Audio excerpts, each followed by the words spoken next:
एक बार हम भी देखते हैं, तो वहां गए तो उनका, आप श्री हनुमान प्रसाद पोद्दार जी हैं, आप हमें चेक करने आए। यार बड़ी जोर की सिद्धि है इसके पास, ये मतलब हमारे मन की बात तुरंत। भाई जी ने कहा देखो हम मित्रवत बात करते हैं, आप भगवत प्राप्त तो हो नहीं, क्योंकि मेरी दृष्टि आपके ऊपर पड़ रही है, वजन तौल रहे हैं, तो आप कुछ नहीं हो साधना में। आपको ये ज्ञान कैसे हो जाता है कि ये कौन आ रहा है, क्या काम करके आ रहा है?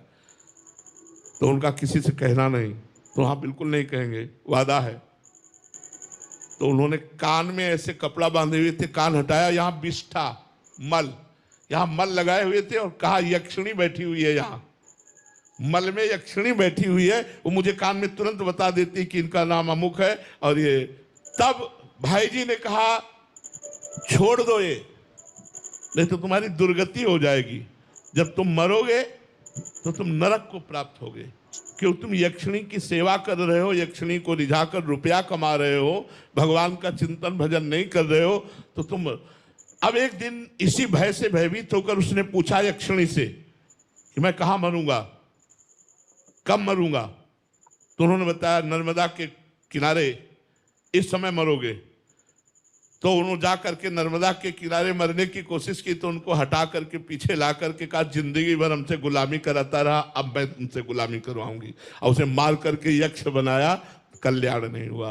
तो ये भूत प्रेत पिशाच मंत्र सिद्धि ये सब बेकार की बातें हैं। राम राम कहो, कृष्ण कृष्ण कहो, राधा राधा कहो, हृदय शांत रहेगा और प्रसन्न हो जाओगे और भगवान अधीन हो जाएंगे। सुमीर पवन सुत पावन नामू, अपने बस कर राखे रामू। जब भगवान अधीन हो जाते थे यार, और अधीन होने की क्या बात है। जहां मेरा भक्त चरण रखे वहां रखूं मैं हाथ, पीछे पीछे मैं फिरूं कभी न छाड़ूं साथ। ऐसा प्रभु जब प्यार देते हैं यार, काहे कि इधर उधर परेशान हो रहे, कुछ नहीं, नाम जप करो भगवान का और ये स्वप्न पूर्ण